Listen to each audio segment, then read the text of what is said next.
предизвици. Сега некои имаат проблем водно да го качат, не знам, или пелистер како ги да, ама ете, вие како група на луѓе бевте присутни таму, искачувајќи го кораб, како што кажам, со ваши пријатели, исто така друго здружение од Бугарија. Кажи ми, како си поминав тоа неделата?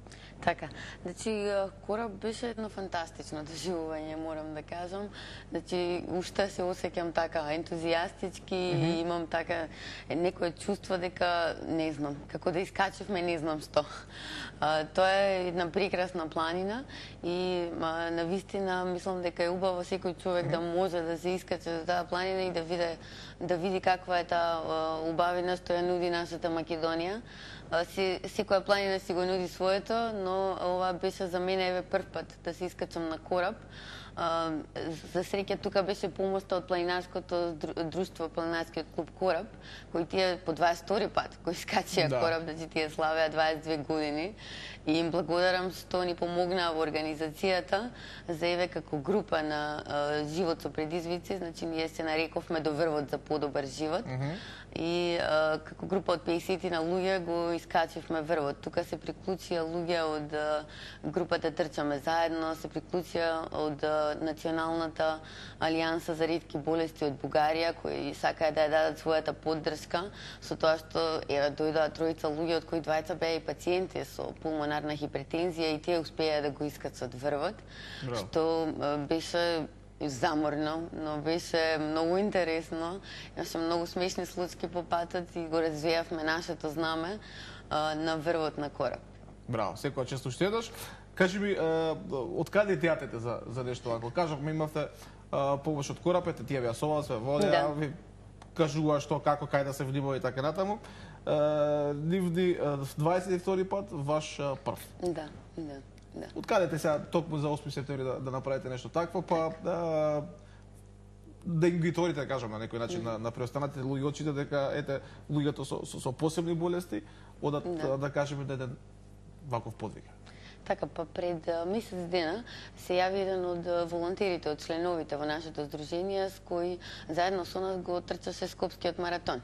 Добро. Значи, тоа беше Елена, за која многу и благодарам за тоа, затоа што е навистина ентузијастички расположена за да помогне и да ја прегрне секоја идеја што ќе ја добиеме и дури и нуди активности што да правиме за да ја подигнеме јавната свест за ретките болести. И после Скопскиот маратон рече ајде да го искачиме кораб. Еве ќе се искачува, планинарскиот клуб организира, дај да пробаме да влеземе во таа организација и да го искачиме кораб. Викам, ајде ќе пробаме.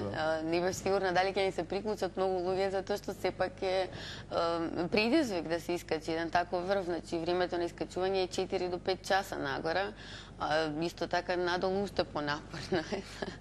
Значи, сите колења тука откажуваат, нема како. И се собравме преку Facebook, преку мрежи, онака на интернет, буквално и преку Twitter, почна на сите страни да собираат луѓе. И решивме, окей, ајде, ќе го направиме ова. Се јавивме и до нашите соседи од Бугарија, кои често не поддржуваат. Значи, тие се со нас уште од 2008 пред да се основаме. И кога ја спомнавме идејата, тие рекоа, супер, вика, успат ќе направиме и една средба на македонски и бугарски пациенти и да видиме како ќе иде.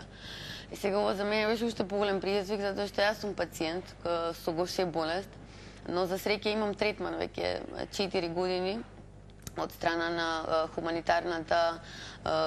хуманитарната програма ИКАП на Джензайм компанијата Санофи и за среќа ја имам таа потребна енергија да можам да се вклопам во таква физичка активност.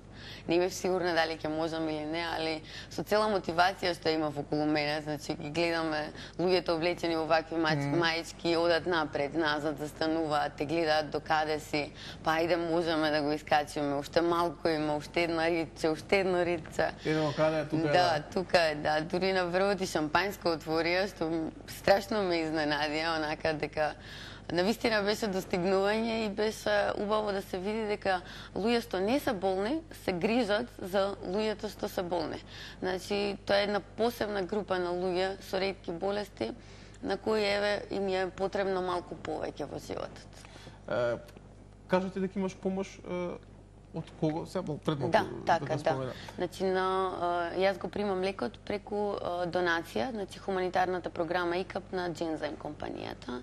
На таа донација моментално во Македонија се 4 луѓе и плюс уште еден е на клиничка студија. Ако не се тие, што правим? Ако не се тие, тогаш имаме многу тежок живот. Значи, до мојата 20 и некоја година, јас немав никаква терапија и стигнав до една критична точка во мојот живот, каде што веќе имав 4 пукнати ребра, каде што веќе имав многу зголемена слезина и зголемен црн дроб. Коските ми слабеја, крвта ми слабееше многу, значи тромбоцитите паѓаат, хемоглобинот паѓа многу ниско, енергијата да не правиме муавет колку паѓа тука, значи имаше денови кога не можев ни да станам од кревет за да одам на работа или да одам на факултет или што и да сакам да направам во животот. Значи, од друга страна беше тешко и да се објасни сето тоа, затоа што, нели, треба да одиш на училиште. Кога ќе им кажеш дека си болен од гоше, сите те гледаат чудно, као што измислуваш сега, што е тоа? Што е тоа, да, што е тоа? Да, што е тоа? Тоа е ова што го објаснав, значи, слабењето на коските, слабењето на крвта, зголемувањето на црниот дроб и на слезината. Значи, во таа состојба во која се наоѓав, ќе требаше да ми ја извадат слезината, а кога ќе ти извадат еден орган, си како дека организмот нема да функционира така добро како што би функционирал со сите органи ако ги има. И тогаш почнав да барам помош, барав помош прво од државата, нели да видам. Тогаш бев на детска клиника и прашував докторите што може да се направи. Тие кажуваа има лек, но лекот не се увизува во Македонија, го нема, не е достапен за пациентите. После ја барав компанијата и ги ја најдов во Америка. Им пишав едно писмо, им кажав како се чувствувам и што се случува во Македонија. Тие дојда, тогаш дојда и бугарите и направи една средба за да се видиме и да видиме каква е ситуацијата и што може да се направи. И тогаш се донесла одлуката дека ќе испрата таа донација за мене за да можам да имам нормален живот, затоа што веќе од таа состојба натаму јас можев да останам инвалид во колечка и секако мојот животен век ќе беше скратен, значи ќе можев да живеам, не знам, 30-40 години.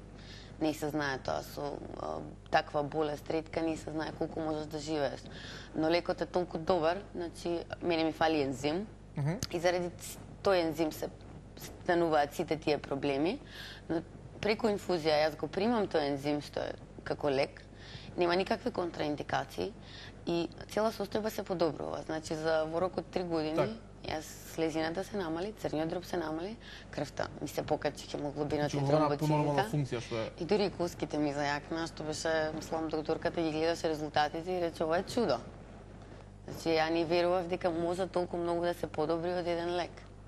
И навистина е многу грдо кога знаеш дека постои лек, дека лекот може да ти даде сосем нормален живот, а не можеш да го купиш.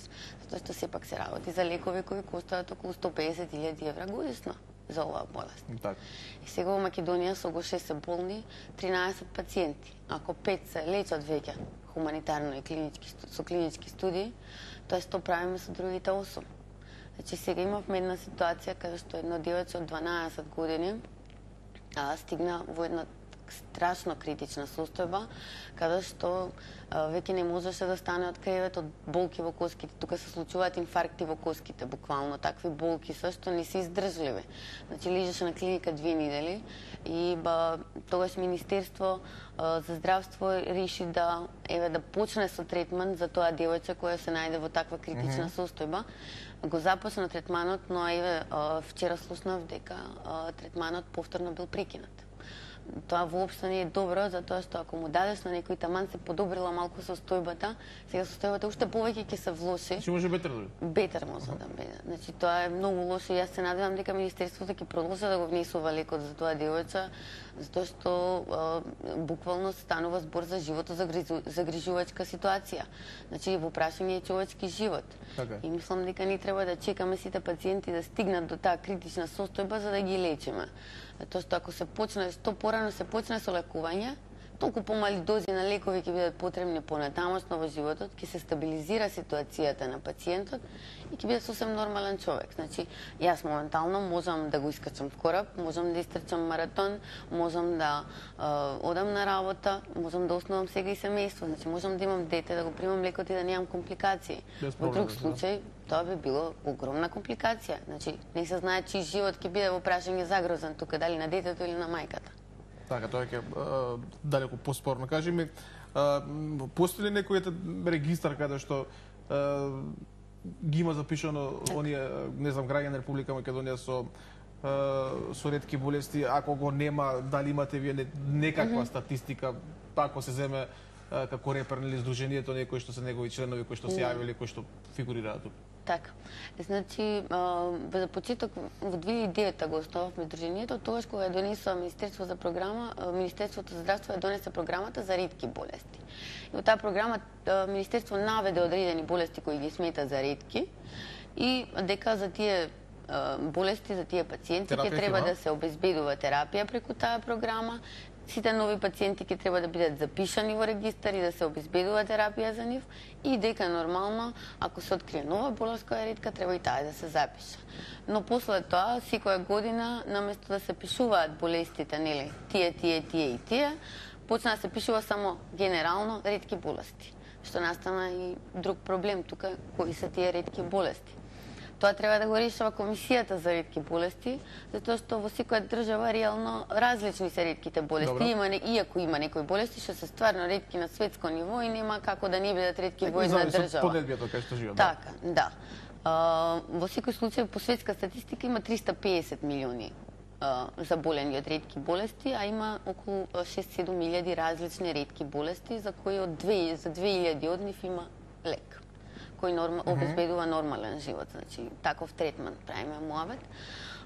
Од друга страна во Македонија, значи кога основавме здруженијето бевме 10 пациенти со ГОШЕ, а сега сме 50 пациенти со околу 10 различни болести кои јас сакам и да ги прочитам за да не заборавам некој, пошто сепак се болести кои понекогаш тешко се изговараат.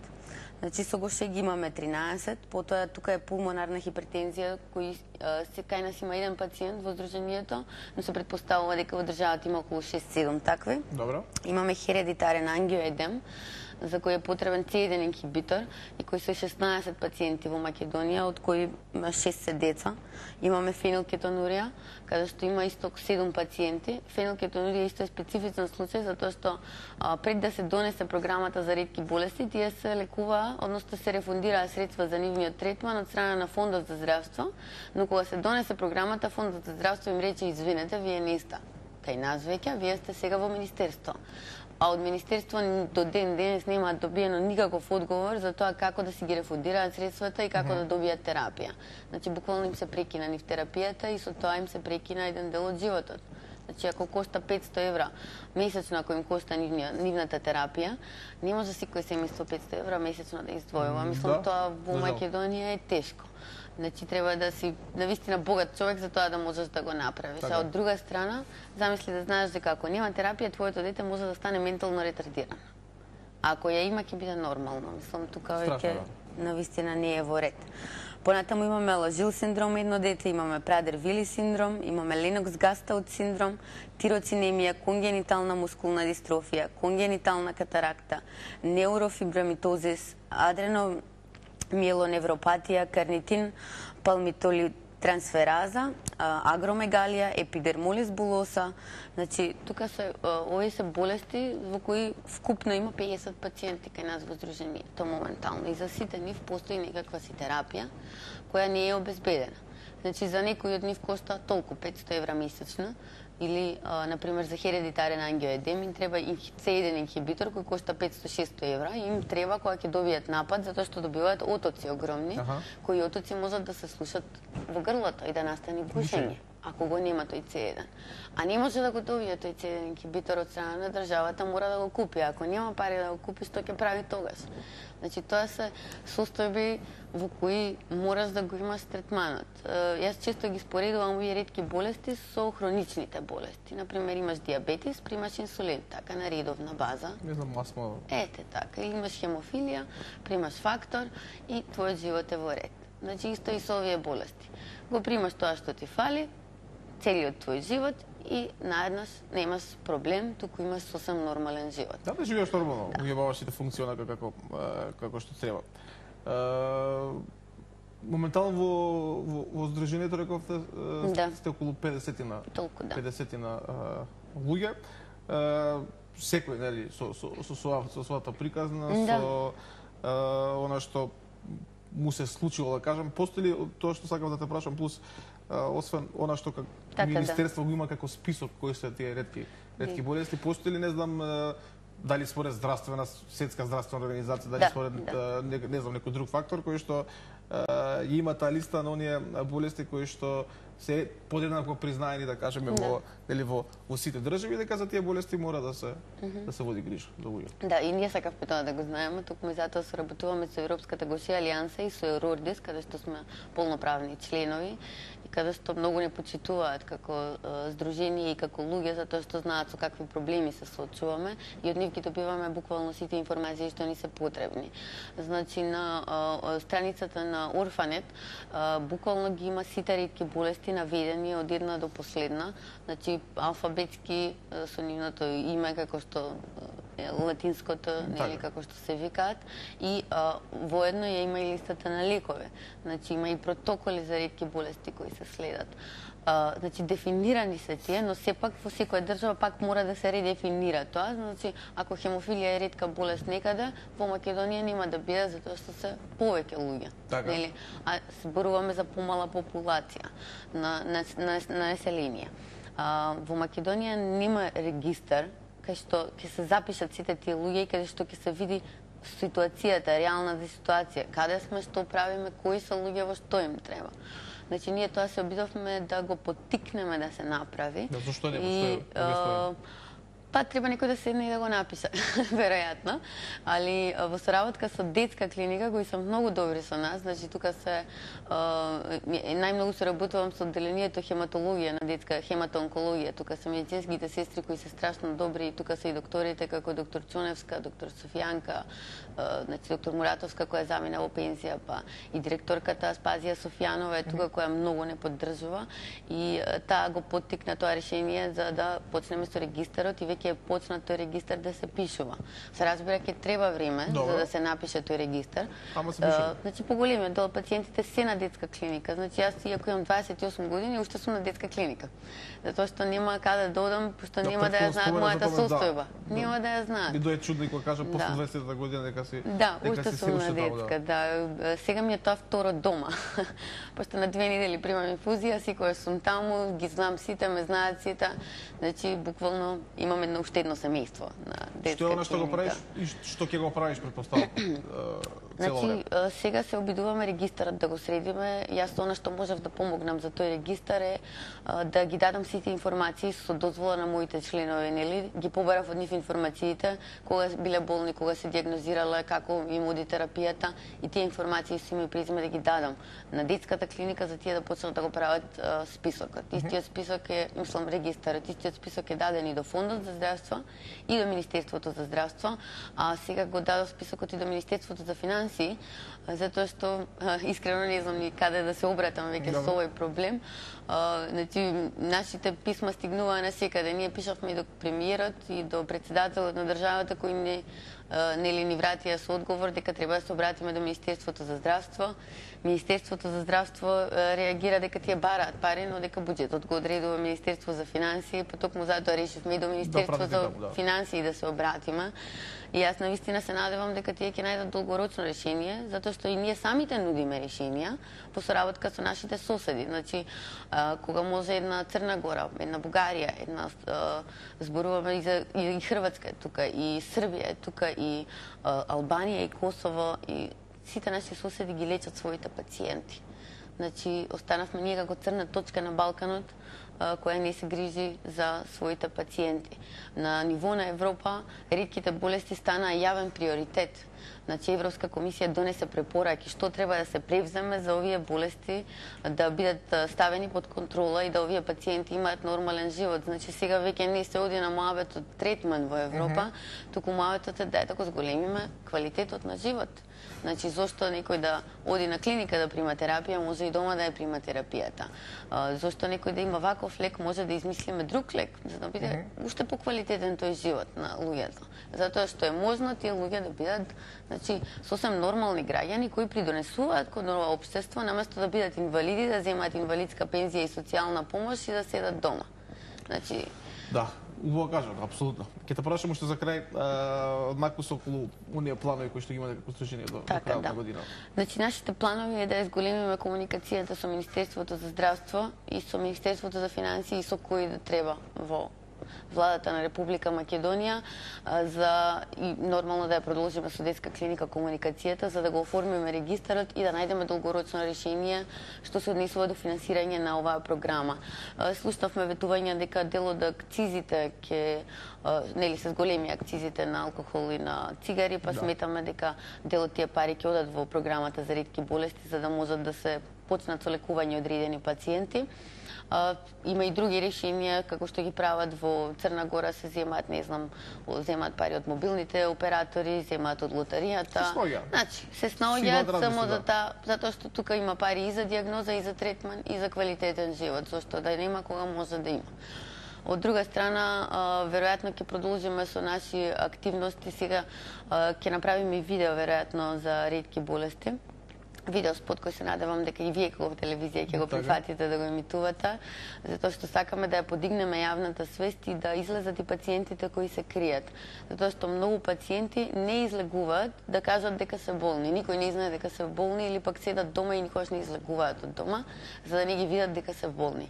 Значи, тука е стравот од не ми го примаат детето во градинка, болно е. Нема да ме примат на работа, јас сум пациент. Никој нема да ме земе за жена или маж, јас сум пациент. Значи, тука е една дискриминација на општествено и социјално ниво што нема потреба да постои, затоа што реално ние сме нормални луѓе.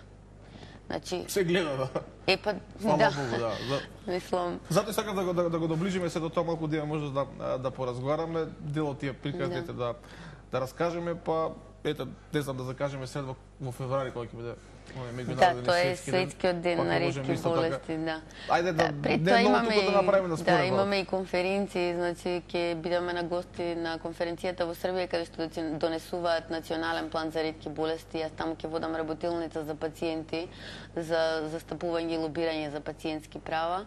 Значи, понатамосно имаме и состанок на одбор на Европска гошја алијанса во Спанија, па одиме понатаму и на светска конференција, ќе одиме во Америка. Значи, ние сакаме да се вклучиме во Европа и да ги донесеме тие препораки наваму и Македонија да оди чекор по чекор напред, затоа што кога ќе се направат овие потребни чекори за пациентите и Македонија ќе добие плюс во својата европска интеграција, затоа што ние разговаравме и со Европска комисија и Европска комисија рече да, вие сте во право и вие треба да се борите понатамосно и слободно кажете и на вашата држава дека ова ќе биде плюс во нивната европска интеграција.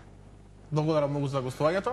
Видиме што беше тука и што, ете, на некој начин оно што го направивте во неделата го поврзавме со самото ваше здружение Живот со предизвици, оно што го имате, нели, како проблем кој што би требало и планирате се, разбира, да биде решен. Така, ви благодарам.